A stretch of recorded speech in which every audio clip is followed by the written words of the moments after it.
Aujourd'hui, la journée était concentrée pour organiser un plaidoyer vers les décideurs et les parlementaires pour mieux gérer la situation des migrants.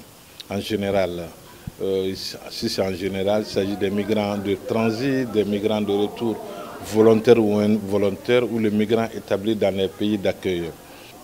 Alors la proposition est de trouver les voies et moyens pour l'intégration des migrants de retour, sauvegarder les intérêts des migrants de transit et des migrants qui sont établis dans les pays d'accueil.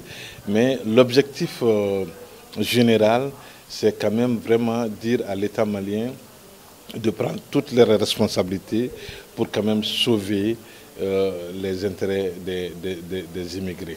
On mobilise des millions d'euros, on achète des avions. Pourquoi ces ressources ne pouvaient pas servir à financer des projets de formation, des projets de développement dans les zones de départ pour au moins ceux qui partent par nécessité économique puissent n'avoir plus besoin de partir.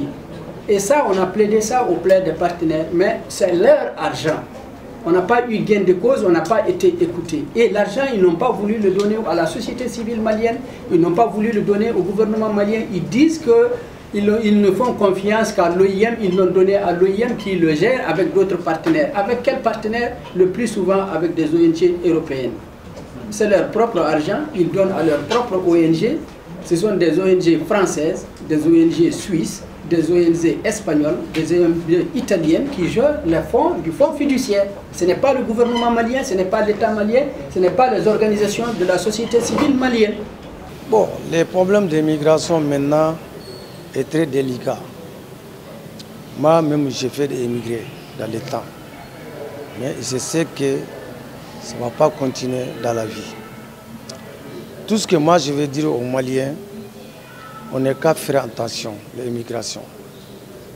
Actuellement, avant, les gens ils viennent nous charger d'aller travailler chez eux là-bas. Maintenant, il n'y a pas de travail, il y a trop de monde.